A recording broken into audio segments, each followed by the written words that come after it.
오늘 이 시간은 연락되는 예배, 연락되는 예배라는 제목으로 말씀의 은혜를 나누도록 하겠습니다.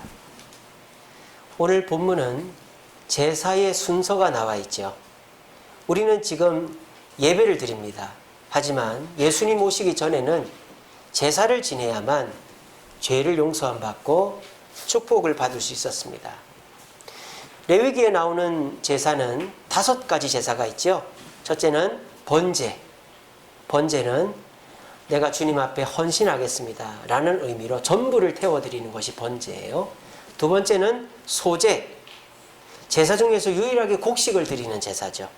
감사의 의미가 있습니다. 보리를 추수하거나 밀을 추수하고 난 다음에 이렇게 첫 이삭을 거두게 하신 주님 감사합니다. 또는 내게 감사할 일이 있을 때, 여러분 감사는 누구나 할 수 있어야 되잖아요. 가축을 잡아서 드릴 수 없는 사람도 감사는 해야 되잖아요. 그러니까 하나님이 감사는 곡식으로라도 해라. 그래서 소제는 감사의 의미가 있습니다. 세 번째는 화목제.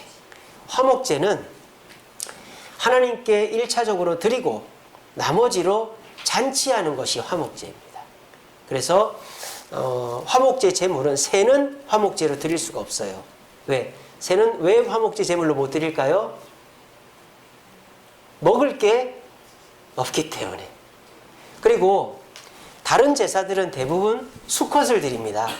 순양, 순염소, 숫소, 수컷을 드리는데 화목제는 암수 구별이 없어요. 왜? 많이 나눠 먹어야 되니까. 그래서 화목제는 잔치, 공동체를 의미합니다. 네 번째는 속죄제. 속죄제는 하나님께 지은 죄에 대해서 용서해 주세요 하는 겁니다. 근데 이 속죄제의 특징은 뭐냐? 제물을 태워가지고 진 바깥에 죄를 버려야 돼요. 왜? 그 제물에는 내 죄가 들어가 있기 때문에. 그 다음에 속건제. 이거는 사람에게 지은 죄. 내가 남을 다치게 했다든지 또는 남의 물건에 해를 끼쳤다든지 이럴 때 5분의 6을 그 사람한테, 그러니까 그 사람한테 해 끼친 것에 5분의 1을 더해서 갚아야 되는 것이죠.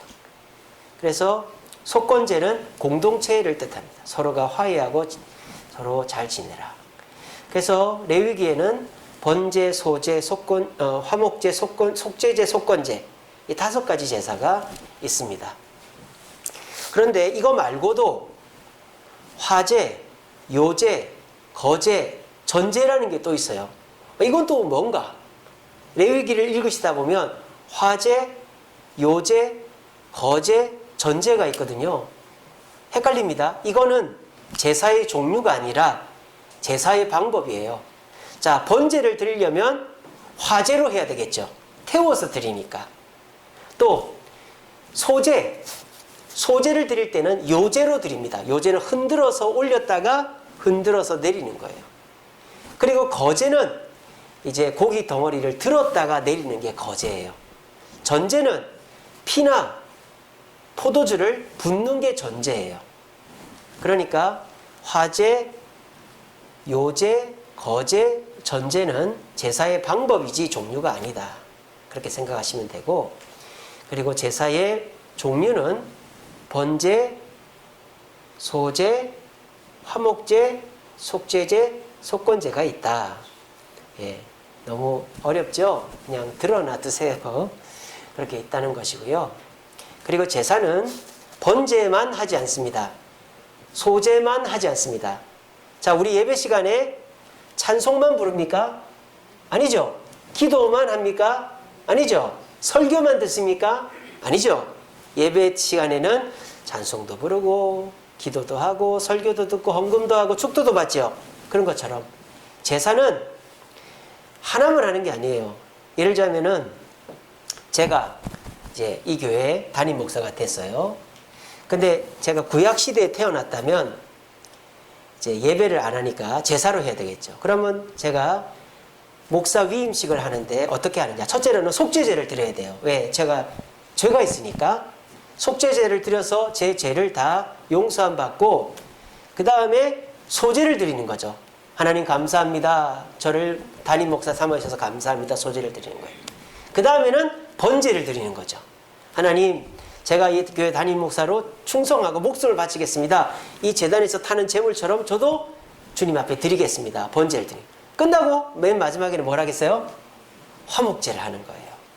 그래서 제물을 하나 또 잡아서 하나님께 기름하고 일부만 드리고 나머지는 우리 참석한 사람들 다 갈라먹게 하는 거죠.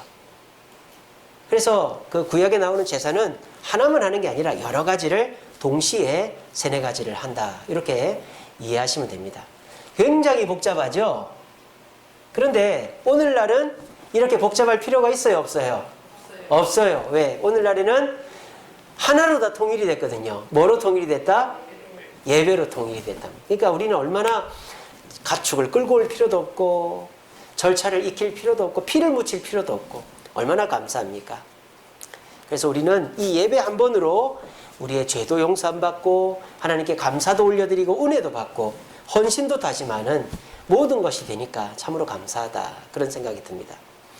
근데 이제 제가 요즘에 우리 성경 통독 세미나 때 레위기 공부를 하고 있거든요. 그러면서 그 레위기 1장을 자세히 읽는데 레위기 1장에는 제사의 보편적인 순서가 나와요.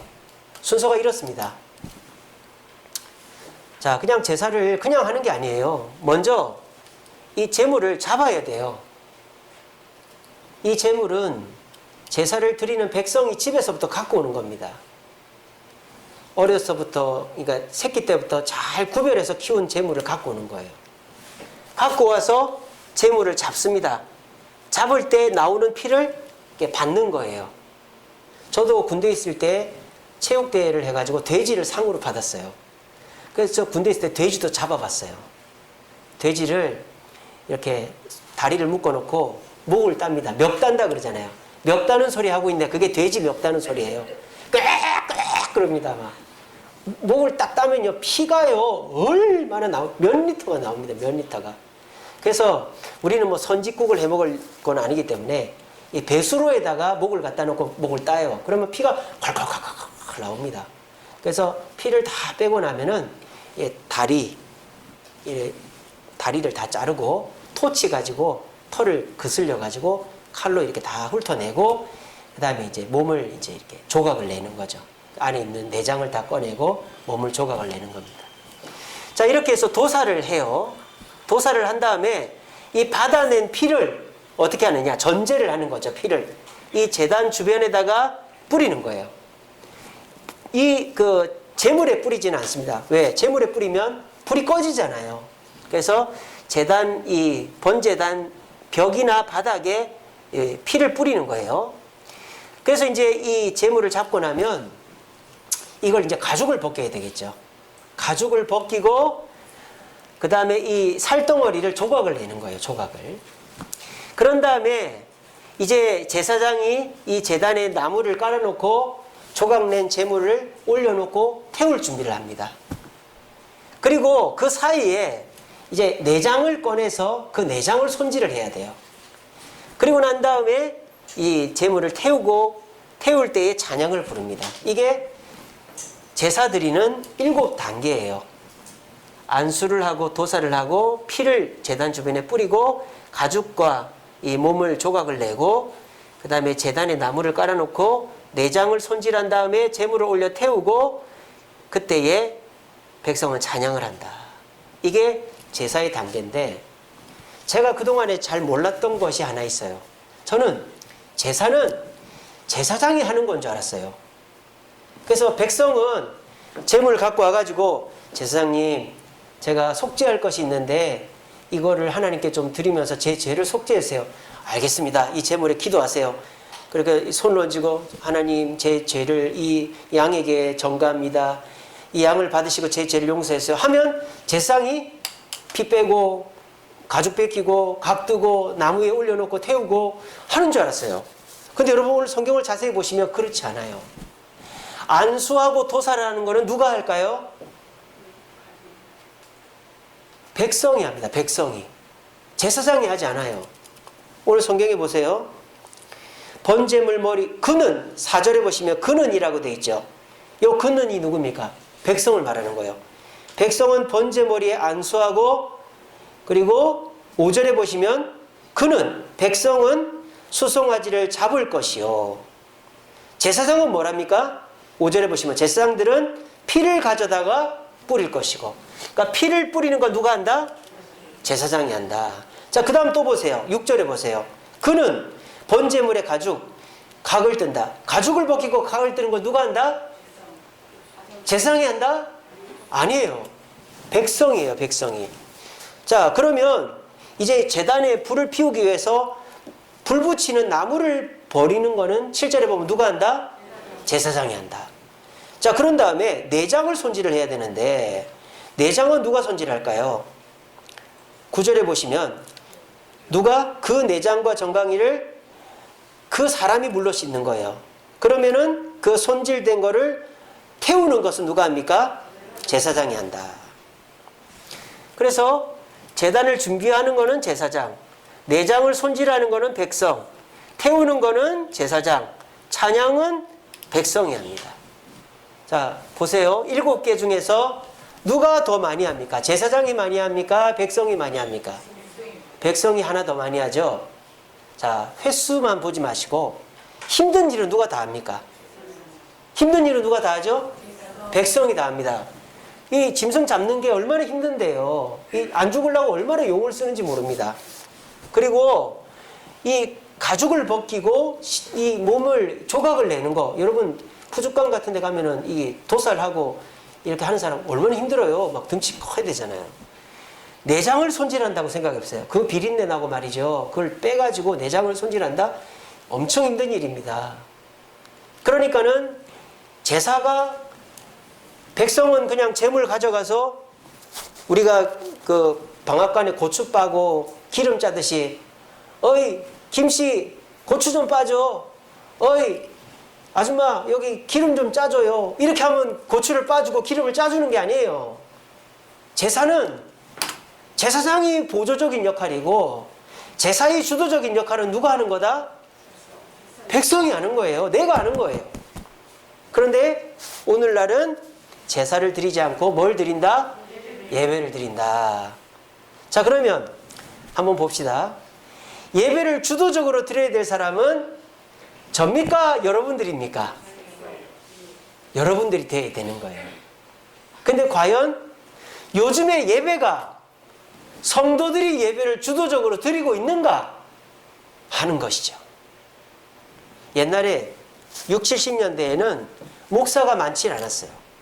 그러면 성도들은 누구 오기만을 기다릴까요? 목사님 오기만을 기다리는 거예요. 목사님 안 올 때는 우리 장로님이, 그때 영수님이라고 하죠. 영수님이 예배를 인도합니다. 그래서 오늘은 목사님이 저 이웃마을 교회 가셔서 못 오십니다. 제가 인도하겠습니다. 이러면 그럼 성도들은 우리 목사님 언제 오시나 그러는 거예요. 그래 목사님이 오시면은 예배도 드리고 세례도 베풀고 성찬도 하고 막 이렇게 목사님이 할 수 있는 일을 하는 거예요. 그러니까 6, 70년대만 해도 예배의 주도권은 성도들에게 있었단 말이에요. 그러니까 구약의 제사와 똑같죠. 근데 요즘은 어떻게 됐냐? 교회도 많고 목사도 많고 하니까 이 교회 아니면 저 교회 가지. 우리 담임 목사님 어디 가면 부목사님이 하겠지. 예배의 주도권이 그냥 성도들은 관람하는 관람객이고 목사가 이걸 다 하는 거예요. 그래서 이 천주교회가 그렇잖아요. 천주교회는 예배를 드리러 가는 게 아니라 뭐 하는 거죠? 보러 가는 거예요, 예배를. 천주교회는 성도들은 예배를 드리는 게 아닙니다. 어떻게 합니까? 천주교회는 강단 앞에 이렇게 펜스가 쳐져 있어요. 그러면 신부들이 앞쪽에서 이 제물을 잡듯이 하는 거예요. 그리고 그 신도들은 그냥 구경하는 거예요. 이렇게 서서 구경하고 찬송 부르고 그렇게 하는 거죠. 그러니까는 우리 개신교도 뭐 그렇게 돼가지고 예배를 보러 오는 거예요. 그 절정이 지금 미국 교회 아닙니까? 제가 미국 유학 갔을 때 정말 가관이 아니었습니다. 커피 들고 도너츠 들고 개 끌고 반바지 입고 슬리퍼 끌고 떡 앉아가지고 어이구 오늘 노래 잘하네. 오늘 우리 찬양 인도자님 신곡 발표하는 날이네. 신곡 발표를 해요. 찬양 인도자가 40분을 그렇게 합니다. 조명이 빨간 거 켜졌다가 노란 거 켜졌다가 막 돌아갔다가 막 엎어졌다가 난리법석이에요. 그렇게 40분을 해서 혼을 쏙 빼놓고는 목사님이 청바지 입고 올라와가지고 샬라샬라샬라 하고는 내려갑니다. 그리고 이제 헌금바구니가 돌면 헌금하고 가는 거예요. 일주일에 한 번 딱 그렇게 하는 거예요. 그것도 격주로. 제가 깜짝 놀란 게 뭐냐면 제가 이제 있었던 린츠버그에 TRBC 교회라는 교회가 있었어요. 토마스 로드 베프티스트 처치라고. 그러니까 도마 침례교회죠. 근데 이제 그 도마의 길 침례교회를 가니까 교회가 엄청 큽니다. 근데 예배당에 보니까 한 15,000명 정도 예배 드리더라고요. 야, 이 교회 성도가 한 15,000명 되네요 하니까는 같이 갔던 저보다 먼저 온 그 한국 목사님이 아니에요. 이 교회 3만 명이 넘습니다. 그러는 거예요. 아니 내가 보기에는 그래 많지 않던데 하니까 격주로 나온다는 거예요. 미국 교회 성도들은 이제 매주 교회를 안 나온대. 격주로 나와도 온전한 수일 성수를 하는 성도라는 거예요. 그러니까 미국 교회가 그렇게 됐어요. 그거를 우리가 영어로 emerging church라고 합니다. emerging church. emerging. 여러분 앰뷸런스 아시죠? 앰뷸런스. 그게 emergency 아닙니까? emergency. 그게 이제 갑작스럽게 일어난 일을 emergency라고 하거든요. 위급 상황. 그래서 신생교회, 한국말로 하면 새롭게 생겨난 교회를 emerging church라고 그래요. 그래서 새롭게 생겨난 교회의 특징이 뭐냐? 십자가를 안 붙여요, 교회에다가. 교회가 문화센터, 스포츠센터 같이 해놓는 거예요. 그리고 사람들이 그냥 교회라는 느낌 없이 와서 앉아서 보고 가게 하는 게 emerging church. 그러니까 당연히 그런 교회는 사람이 많이 오겠어요, 안 오겠어요? 많이 오죠. 편안하니까. 자기한테 맞춰주니까. 교회 수영장도 있고 농구장도 있고 교회에서 막 오만 거 다 하니까 쇼핑몰도 교회에 있고 에스컬레이터가 본당까지 쫙 타고 가면은 1층, 2층, 3층 쫙쫙 내리게 돼 있으니까 그러니까 교회로 다 오는 거예요. 예배 끝나면 쇼핑하고 가요. 교회 옆에 이렇게 쇼핑몰이 있어요. 도너츠도 사 먹고 막 그러는 거예요. 그런데 그런 예배에 하나님의 은혜가 임하냐? 그거죠. 여러분 예배는 왜 드립니까? 예배는 우리가 영어로 서비스라고 그러잖아요. 서비스. 월십이라고도 하는데 서비스를 누구한테 하는 거예요? 내가 서비스 받으러 가는 게 아니죠. 하나님께 서비스 하러 가는 건데 요즘 성도들은 내가 서비스를 받으러 가는 거예요. 내가 은혜를 받으러 가는 거죠. 그런데 하나님이 받으셔야 나한테도 은혜가 오지. 하나님이 연락을 안 하시는데 하나님이 받지를 않으시는데 어떻게 나한테 은혜가 오겠어요. 그러니까 요즘의 예배가 그래 됐다 이 말이에요.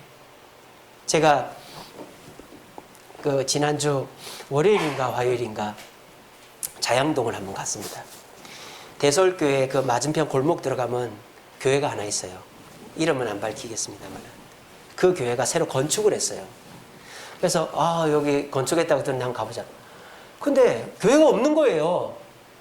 밑에 보니까 무슨 요양 무슨 이거 그 데이케어 센터라고 써져 있고 마을 도서관 이렇게 써져 있고 건물 자체에 십자가도 없는 거예요. 그냥 건물이 뭐 그냥 노인 복지센터 또 마을 도서관 이렇게밖에 안 써 있는 거예요. 한 4층 건물인데 엘리베이터도 있고 신축 건물 큰 건물 좋은 건물입니다. 여기가 교회라고 내가 들었는데 교회가 어디 이사를 갔나 그런 생각하고는 이렇게 돌아가는데 옆에 세로로 땡땡땡땡땡땡 교회라고 써져 있는 거예요. 교회는 맞네. 근데 전혀 교회같이 보이지가 그 글자가 없으면 교회가 아닌 거죠. 그래서 제가 그 교회 홈페이지를 들어가 봤어요. 그렇게 큰 교회를 지었는데 교회 본당은 그냥 상가 건물이에요. 이렇게 천장도 낮고 십자가도 없고 그냥 상가 건물이에요. 상가 건물. 왜 그렇게 됐는지 알아봤어요. 왜 그렇게 됐을까요? 정부의 지원을 받기 위해서. 그 땅은 원래 그 교회 땅이니까 땅값은 안 들고 건축비를 안 들이려고 정부에서 돈을 받은 거예요. 그러니까 정부에서 간섭을 하는 거죠. 십자가 달지 말고 교회처럼 하지 말고 마을과 지역 주민에게 유익된 일을 해라. 만약에 그거 안 하면 돈을 토해내라는 거예요.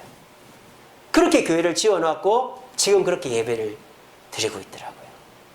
그게 바로 이머징 처치입니다. 신생교회. 그렇게 내가 뭔가를 받으려고 가는 교회는 하나님이 받으시질 않기 때문에 역사가 일어나지 않는 거예요.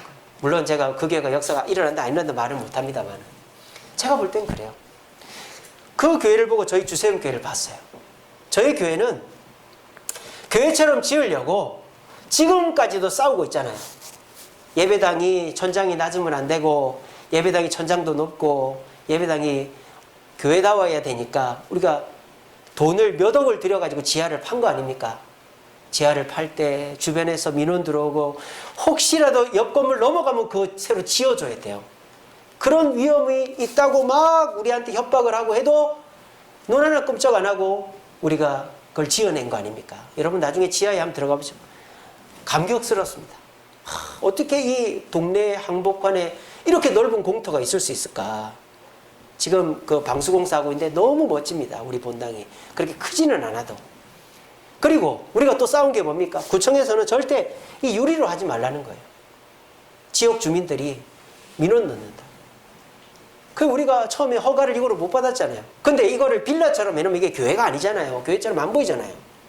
그래서 우리가 싸워서 결국은 됐잖아요. 십자가도 마찬가지고. 우리는 시간이 걸리더라도 돈이 들더라도 정부에서 돈 안 받고 사람들한테 굽신거리지 않고 우리는 교회를 교회답게 지어야 된다.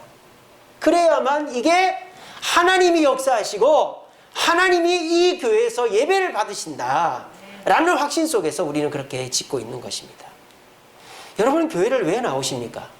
예배를 드리러 왜 오십니까? 만약에 교회 와서 내가 편안하게 내게 맞는 설교, 내게 맞는 조건을 따져서 오려면 이 주세움교회를 왜 오겠어요? 목사가 대단한 것도 아니고 환경이 좋은 것도 아니고 주차장이 넓은 것도 아닌데 말이죠. 그래도 우리 주세움교회 성도들은 7년 동안 하루가 멀지 않고 이 교회를 나오신 걸 보면 그래도 예배를 내가 뭔가 받으려고 오는 분들은 아니고 하나님께 드리려고 오는 분들이 다라고 저는 그렇게 생각이 됩니다. 여러분 교회는 제일 중요한 게 예배예요. 예배. 그래서 교회를 옛날 어른들은 뭐라고 부릅니까?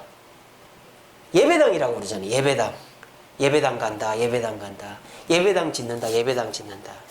그래서 우리 고신교단에서는 성전 건축이라고 안 하고 예배당 건축이라고 일반적으로 부릅니다. 그러니까 교회의 존재의 목적은 예배예요. 예배. 아니 목사님 1시간 그 앉았다 가는 게 뭐 그렇게 우리한테 중요합니까? 근데 여러분 옛날에는요 예배로 모든 것이 다 해결됐어요. 예배를 드리면서 말씀을 배웠습니다. 예배를 드리면서 제자훈련이 됩니다. 예배를 드리면서 병이 낫습니다. 예배를 드리면서 내적 치유가 됩니다. 예배를 드리면서 가정이 회복이 됩니다. 예배를 드리면서 내 삶의 고민이 해결이 되는 거예요.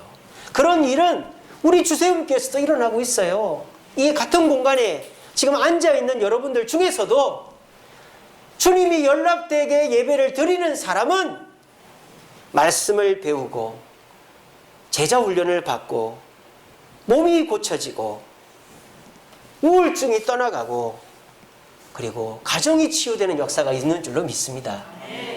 근데 내가 오늘은 너무 피곤한데 그냥 앉았다 나와야지. 오늘 목사님 또 무슨 얘기 하려나. 나한테 맞으면 듣고 또 엄한 얘기하면 그냥 휴대폰이나 보다 가야지. 그러면은 이 예배가 아무 나이가 의미가 없는 예배가 되어진다라는 것입니다. 그러므로 우리는 교회에 나오는 첫 번째 목적은 하나님이 받으시는 연락하시는 예배를 올려드려서 하나님을 기쁘시게 하고 그것을 통하여 말씀도 배우고 제자훈련도 받고 병고침도 받고 우울증도 치료되고 그리고 우리 가정도 회복되는 은혜를 받고 돌아가는 것입니다. 오늘 6월의 첫 주일이죠. 6월 6일 현충일입니다. 오늘이.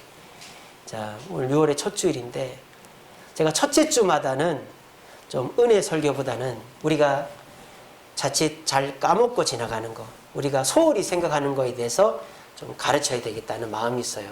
그래서 우리가 5월 첫 주에는 가정의 질서라는 제목으로 제가 설교했죠. 그래서 우산 기억나십니까? 그래서 제가 비브리컬 그 가정의 질서 그걸 오더 오브 해드렸잖아요. 이제 6월의 첫 주는 우리의 예배를 한번 돌아보자라는 것이죠. 우리의 예배가 과연 나에게 있어서 얼마나 중요한가?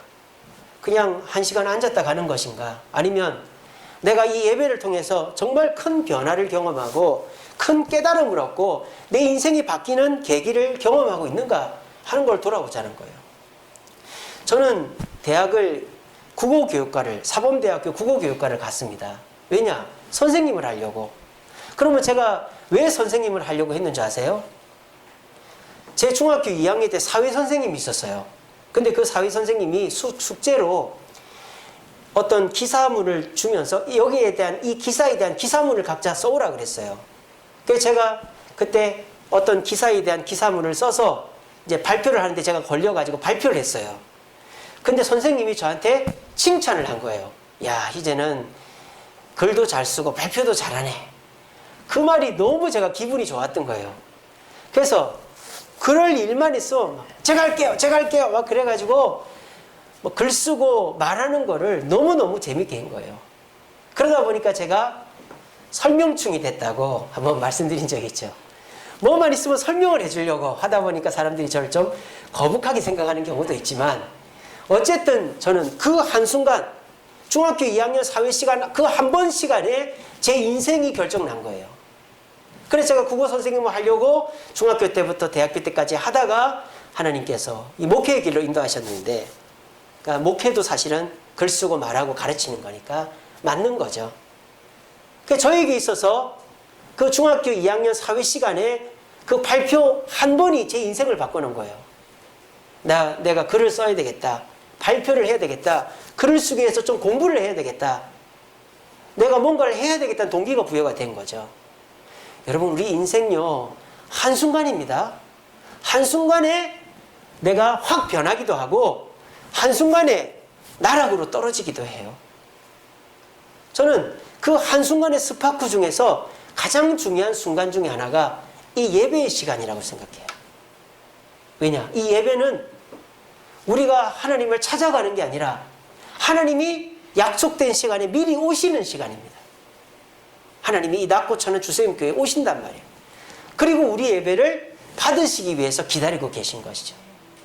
그런데 그 하나님 앞에 우리가 이 구약시대처럼 제물을 드리지는 않아도 내가 뜨겁게 찬양하고 간절히 기도하고 말씀에 아멘하고 예배를 주님 앞에 정성을 다해 드린다고 열심히 드리면 이 예배의 시간이 내 인생을 바꾸는 계기, 여러분의 마음의 고민이 해결되어지고 여러분의 우울증이 떠나가고, 이럴 때는 아멘을 좀 하시면 좋을 것 같아요.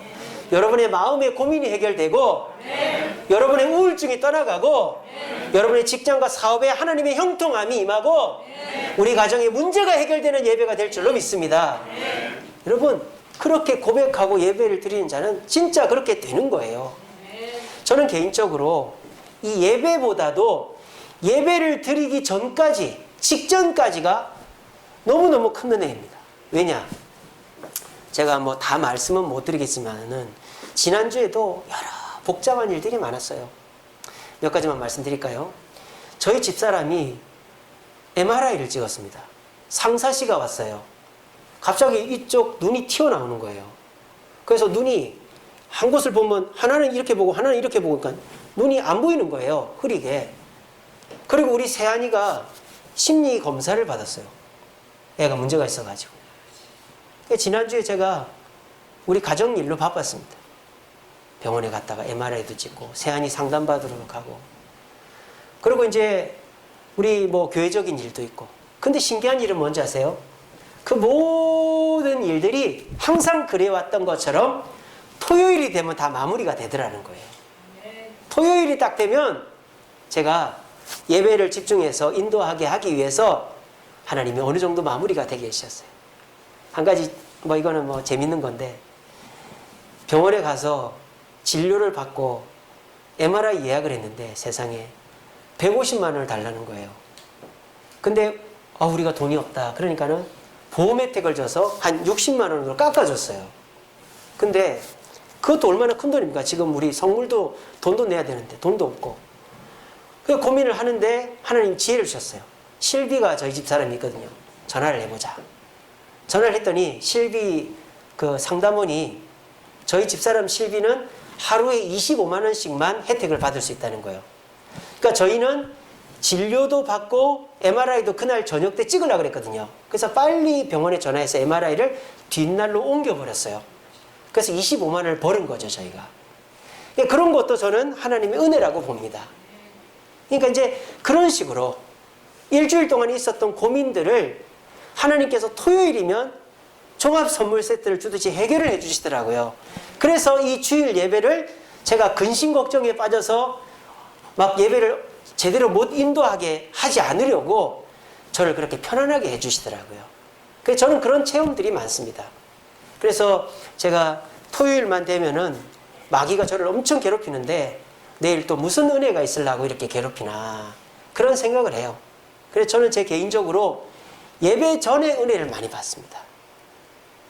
여러분들도 그만큼 예배를 사모하고 나오면 여러분의 고민, 가정 문제, 직장 문제가 해결되는 축복이 저는 있을 거라고 믿는다 이 말이에요.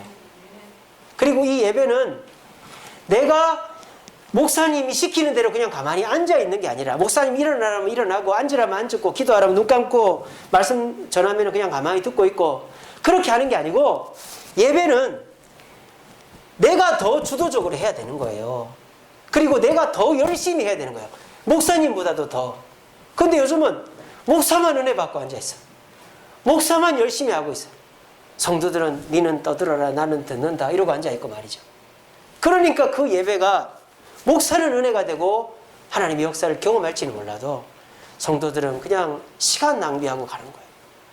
그래서 오늘 이 시간 우리가 옛말에 그런 거 있잖아요. 어느 구멍에서 볕들지 모른다. 그래서 생쥐가 구멍을 여러 개를 파놓잖아요. 해가 이게 돌아가면서 햇볕을 계속 받으려고 구멍을 여러 개 뚫었잖아요. 52주 예배, 아유 뭐 한 주는 빠져도 되지 뭐 미국 교회처럼 격주로 나가면 되지. 근데요, 내가 빠진 그 주에 하나님이 나를 위한 말씀을 준비해 놓으셨을 수도 있고 그때 내가 나왔어야 은혜를 받고 내 자녀가 변화되고 하는 역사가 일어날 수도 있는 거예요. 그래서 1년에 52주를 나와야 되는 거예요. 밥을 하루씩 건너뛰고 먹습니까? 일주일씩 건너뛰고 먹습니까? 매일매일 세 끼를 먹잖아요. 그렇게 하다 보면 내 건강을 유지하는 거예요. 잠 안 자고 밥 안 먹는 거 내 건강을 깎아 먹는 겁니다. 어느 순간에 한 방에 다 털어먹는 거예요. 예배도 내가 그냥 지금 내 가정에 문제도 없고 내 건강에 문제도 없고 문제가 없다고 내가 뭐 문제도 없는데 교회 뭐 한 달에 한 번씩까지 그러다가 한 방에 문제가 커지면 그 나가던 예배도 안 나가고 이제 그거 감당이 안 되는 거예요. 근데 매주 교회를 나오는 사람은 그 예배 속에서 버팀목을 삼는 것이죠. 여러분, 교회의 존재의 목적은 하나님께 영광을 돌리는 예배입니다. 예배는 성도가 주도적으로 해야 되는 겁니다. 근데 내가 주도적으로 나서지 않으면 그 예배는 하나님께 연락이 안 되고 나는 은혜를 받을 수 없습니다. 우리 시간 말씀을 꼭 기억하시고 하나님께 연락이 되는 예배를 드리기 위해서 애쓰는 저와 여러분 되시기를 간절히 바랍니다. 자, 그러면 하나님이 연락받으시는 예배는 어떤 예배인가? 우리 제사와 비교해서 살펴봅시다. 첫째는 내가 재물이다라는 걸 기억해야 돼요. 자, 우리가 지금은 재물이 없죠? 재물이 없어요. 그런데 사실은 구약의 제사도 이 제단에서 태워져야 될 게 누구예요? 백성이에요, 백성. 근데 하나님께서 너그럽게 네가 저 제단에서 태워 죽임을 당해야 되지만 제물에게 네 죄를 전가하면 그 제물이 태워지는 거로 네 죄를 용서해 주겠다고 약속을 해주셨기 때문에 제물에게 하는 거예요. 근데 지금은 제물이 없잖아요. 그러니까 내가 제물이 돼야 되는 거예요. 근데 너무너무 고맙게도 나 대신 제물이 되어주신 분이 계세요. 그분이 누구예요? 예수님이라는 거예요. 그러니까 우리는 예배를 드릴 때마다 예수님 감사합니다 보다도 먼저 생각해야 될 것은 내가 제물이다라는 생각을 해야 되는 거예요. 내가 제물이다. 내가 저 제단 위에 피를 다 빼고 가죽을 벗기고 각을 떠서 내가 바쳐줘야 된다. 근데 그거를 예수님이 대신 해주셨다. 이렇게 생각을 해야 이 예배가 소중하게 생각이 되는 거예요. 그리고 또 중요한 건 뭔지 아세요? 옛날에는요, 뭐 양이 정해져 있지 않아요. 그냥 순양 중에서 뭐 좋은 순양, 흠없는 순양이면 됩니다. 근데 지금은 제물이 딱 정해져 있어요. 누구가 제물된 예배만 받으신다? 예수님이 제물된 예배만 받으신다. 더 감사하죠. 그러니까 예수님이 나의 죄를 위해 죽어주셨고 내가 그 예수님을 통해서 예배 드리면 내 예배가 하나님께 전달이 되어진다. 근데 이 세상 그 어떤 사람도 아무리 화려한 제단에 수천 마리의 제물을 드려도 예수의 이름으로 드릴 수 없으니까 그 사람의 예배는 하나님께 연락이 안 된다라는 거죠. 그러니까 우리가 내가 제물이 되어야 하는데 예수님께서 내 대신 제물이 되어주셨기 때문에 나는 제물이 될 필요가 없고 나는 어떻게 해도 주님이 받으시는 예배를 드린다라는 마음을 가지면 너무너무 감사한 거예요. 여러분, 예배를 드리러 올 때마다 내가 제물이다. 내가 살찌게 피 흘려야 되는데 나 대신에 예수님이 제물 되어주셔서 저렇게 내가 제물이 안 되어도 된다. 그리고 나는 그 예수 이름으로 예배 드릴 수 있는 특권을 가졌으니 얼마나 감사하냐. 이 생각을 하면요, 예배가 소중한 겁니다. 여러분, 어떤 음식이 제일 맛있는 음식일까요? 고급 요리사가 또 아주 비싼 음식점에서 하는 게 아니라 우리가 옛날엔 그랬잖아요. 굶고 먹는 게 맛있다 그러잖아요. 근데 그거보다 더 맛있는 음식이 있습니다. 하나밖에 없는 음식이 제일 맛있어요. 여러분, 밥이라도요, 아무리 말라 비틀어진 거라도 그 한 덩이밖에 없다고 생각해요. 그게 얼마나 꿀맛인지 몰라요. 세상에서 제일 맛있는 음식은 다 못 먹는데 나만 먹는 음식이 제일 맛있는 거예요. 아무도 하나님을 만날 수 없는데 예수님을 통해서 나는 하나님을 만날 수 있다. 이게 얼마나 감사한 일입니까? 그거를 생각하면서 예배를 드려야 하나님이 예배를 받으신다는 거예요. 오늘 이 시간에 제물 대신 예수님을 묵상하시고 그 예수님께 감사하시고 또 그 예수님 아니면 나는 예배를 하나님께 못 드린다는 생각을 하시면서 내가 주님으로 말미암아 예배 드릴 수 있음에 감사하고 감격해하며 예배 드려 하나님께 하나님이 연락하시는 예배 드리시길 바랍니다. 두 번째는요, 이제 조각을 내잖아요. 이 조각을. 제물을 조각을 내는데 그 조각을 내는 의미가 뭐냐 이거예요. 여러분, 제물을 왜 조각을 낼까요? 그냥 통째로 태우면 되지 않나요? 통째로 태우면 되는데 왜 조각을 낼까요? 그것은 세 가지 의미가 있어요. 첫 번째는 부정한 것을 떼내기 위해서. 피도 부정하진 않지만 하나님의 것인가 피도 빼고 똥 이런 거 있잖아요. 내장에 있는 똥 이런 더러운 것도 빼내고 부정한 것을 빼내기 위해서 하는 거예요. 두 번째는 이 제물을 다 하나님께 드리는 게 아니에요. 하나님께 드리는 것도 있고 제사장이 음식으로 가져가는 것도 있어요. 그래서 고기를 거제라고 하죠. 들었다가 내려놓고 그거는 제사장이 가져가는 거예요. 그 두 가지 의미인데 마지막 한 가지 의미가 더 있어요. 그게 뭐냐? 이 제물 안에 있는 기름을 떼내기 위해서요. 기름. 여러분, 짐승 안에 있는 기름이 뭐죠? 지방이잖아요. 지방. 근데 여기서 말하는 기름은 피하지방을 말하는 게 아니에요. 피하지방이 뭐예요? 이 사람 뱃살 이런 거. 이런 피하지방을 말하는 게 아니고 장기에 붙어 있는 지방을 말하는 거예요. 사람 몸에서 지방이 분포되어 있는 곳, 뭐 간 또는 신장 이런 데 지방이 있단 말이에요. 그런 지방을 분리를 해서 태워드려야 되는 거예요. 그래서 여기 콩팥은 꼭 하나님께 드리라고 되어 있습니다. 왠지 아십니까? 우리의 신장은 지방으로 둘러싸여져 있어요. 기름으로 둘러싸여져 있어요. 그리고 그 신장이 피를 이제 깨끗하게 하잖아요. 그래서 이 제물을 각을 뜨는 가장 중요한 이유는 하나님께 드릴 기름을 분리시키기 위해서 하는 거예요. 우리가 예배를 드릴 때 어떤 마음으로 예배를 드려야 되느냐? 내 자신을 분해한다라는 마음으로 드려야 돼요. 내 자신을 분해해서 내게서 하나님 감사합니다. 하나님 저의 죄를 용서해 주세요라는 진심 어린 고백이 나오는 예배를 받으시기 위해서 그렇게 예배를 드려야 된다 이 말이에요. 여러분 예수님이 십자가에 달려 죽으실 때 7마디 말씀을 하셨죠. 그걸 가상칠언이라고 합니다. 그 가상칠언 중에 제일 첫 번째 말씀이 뭔지 아십니까? 아버지여 저들의 죄를 용서하여 주옵소서.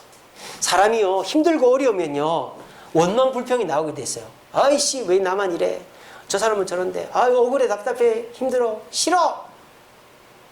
말 한마디가 모든 것을 다 쏟아버릴 수도 있고 영웅이 될 수도 있는 거예요. 사람이 열심히 해놓고 말 한마디 잘못해서 손가락질 당하는 사람이 얼마나 많습니까? 실컷 맛있는 음식점 들어가서 맛있는 거 사줬는데 내 입맛에 좀 짜다 이러면 그 사람은 다시는 안 사주는 거죠. 좋은 옷을 사줬는데 이거 나 있는데 이러면 안 사주는 거예요. 말 한마디가 천냥빚도 갚고 그 사람 또 다른 은혜를 받는 거죠. 그러니까 예수님이 십자가 달중인데 아이씨 아파 죽겠네, 아이 죽겠네, 저놈의 자식들은 지그들이 잘못해놓고 내가 저놈들 위해 죽는데, 그러면 예수님이 그 십자가에 달린 의미가 없어지는 거죠. 근데 예수님이 첫 마디가 뭐다? 저들의 죄를 용서해. 그 고백이 나온 거죠. 예수님이 살찌게 피 흘려서 자기를 갈갈이 찢어놓고 나온 첫 번째 고백이 아 미치겠다, 아 죽겠다, 아 억울해가 아니고 저들의 죄를 용서해. 그러니까 하나님이 원하는 대로 대답을 한 거예요. 마지막 7번째가 뭔지 아세요? 아버지 내 영혼을 주님께 의탁하나이다. 다 이루었다가 6번째고 7번째가 내 영혼을 아버지께 의탁하나이다. 그러니까 예수님의 가상칠언의 첫 번째와 끝번째가 예수님의 사역을 완성시킨 것이죠. 활용점정인 것입니다. 여러분들도 예배를 드릴 때 딱딱히 굳은 마음으로 앉아서 어떻게 하나 보자 그러면은 아무 의미가 없는 거예요. 예배 시간에 와서는 내 마음을 다 분해를 시켜야 되는 거예요. 조각을 뜨듯이. 그래서 내 속에 있는 기름, 주님이 받으셔야 되는 거. 회개, 주님 내 죄를 용서해 주옵소서. 회개를 끄집어내서 주님 앞에 겸손히 내어드려야, 지방 기름을 태워드리듯이 내 마음의 회개를 내어드려야 그 예배가 진짜 예배가 된다 이 말입니다. 근데 과연 여러분들은 예배 시간에 앉아서 하나님 내 죄를 용서해 주옵소서, 나는 죄인입니다, 주님 그 말씀이 맞습니다, 제가 고치겠습니다, 그렇게 하고 예배를 드립니까? 그러면 여러분의 예배는 하나님께 연락이 되고 여러분의 역사가 일어나는 것입니다. 예수님은 그 십자가에서 아버지여 저들의 죄를 용서해 주옵소서 한 것처럼 주님 저의 죄를 용서하여 주시고, 주님 제가 남들한테 잘못한 거 용서해 주세요 그렇게 하시고, 예배가 끝날 때는 아버지 감사합니다, 예수님이 내 영혼을 주께 의탁하나이다 한 거죠. 내 일주일을 주님께 부탁합니다. 그렇게 겸손히 회개하고 주님께 감사하면서 그 고백으로 예배를 드리면, 그 고백이 내 속에서 나오면 그 예배는 연락되는 예배다. 그래서 우리 자신을 한번 돌아보시고, 내가 그냥 굳은 마음으로 다친 마음으로 앉았다가 한 귀로 듣고 한 귀로 흘리거나 들었다가 튕겨내버리고 반사 이렇게 해버리는 건 아닌지 돌아보시면서 나를 갈갈이 찢어서 내 속에 있는 진심 어린 고백을 주님께 함으로 주님이 연락하시는 예배를 드리는 저와 여러분 되기를 간절히 바랍니다.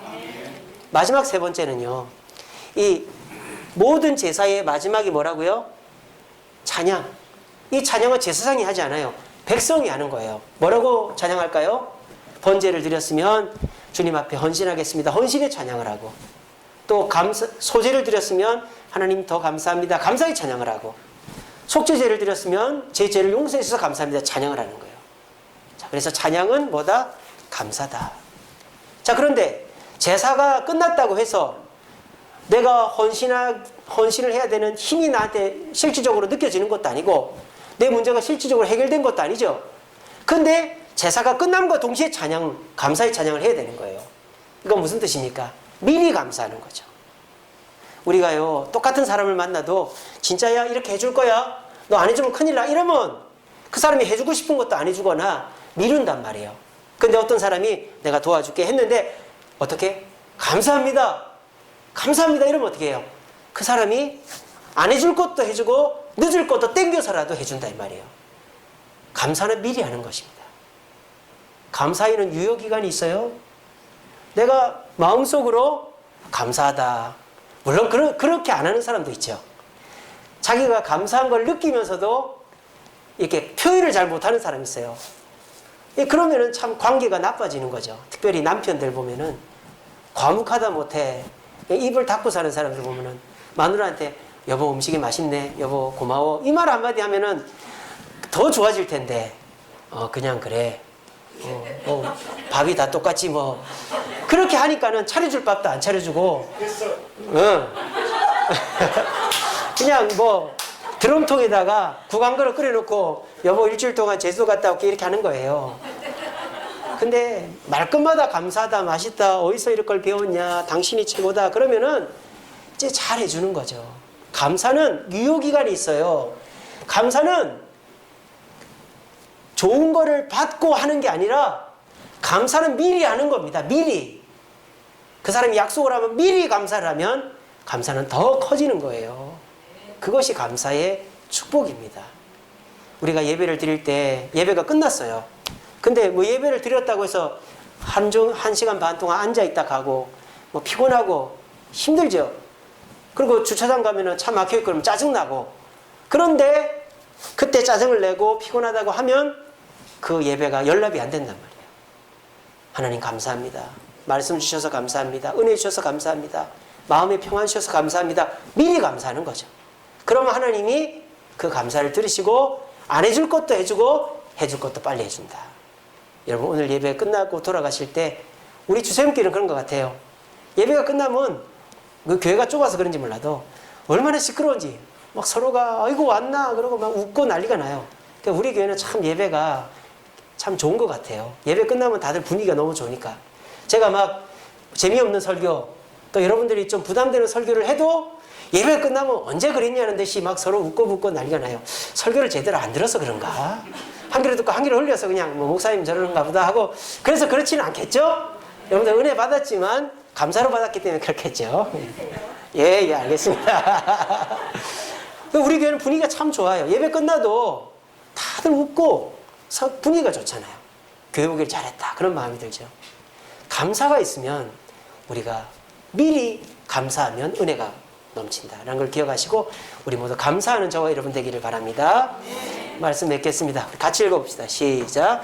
너희가 내 제단 위에 헛되이 불사르지 못하게 하기 위하여 너희 중에 성전문을 닫을 자가 있었으면 좋겠도다. 내가 너희를 기뻐하지 아니하며 받지도 아니하리라. 아멘. 여러분, 이거는 이스라엘 백성이 포로 귀환을 하고 100년이 지났는데 이제 예배를 지금 우리 현대 교회가 드리듯이 형식적으로 드리고 그냥 재물만 갖다 주고 구경이나 하고, 그 재물도 우리 집에서 키운 게 아니라 성전 문 앞에서 사가지고 들어가고, 이 각을 두고 하는 것도 귀찮으니까 세상시키고 찬송도 안 하고 그냥 대충대충 구약 이스라엘 백성들이 포로기 100년 이후에 그렇게 한 거예요. 그래서 하나님이 말라기 선지자한테 헛되이 제단에 불사르지 못하게 하려고 교회 문을 닫을 자가 있었으면 좋겠다, 그렇게 말씀을 하신 거예요. 우리가 코로나 사태로 예배를 편하게 못 드립니다. 어쩜 이것이 예배의 갱신을 원하시는 하나님의 음성은 아닌지 몰라요. 우리가 52주 뭐 마음껏 예배 드리고 뭐 따닥따닥 붙어 앉아서 해도 되고 식사하고 마음껏 재밌게 편하게 했었을 때가 있었는데 이제는 모이는 것 자체도 너무 힘들어진 때가 되었잖아요. 그러니까 우리가 그때 모여서 편하게 예배 드릴 때가 얼마나 좋았냐 그런 생각이 들잖아요. 그래서 하나님이 예배를 회복해야 너희들의 가정의 문제, 직장의 문제, 우울증, 뭐 고민되는 거 그런 거 다 해결된다라고 우리에게 말씀하시는 것 같습니다.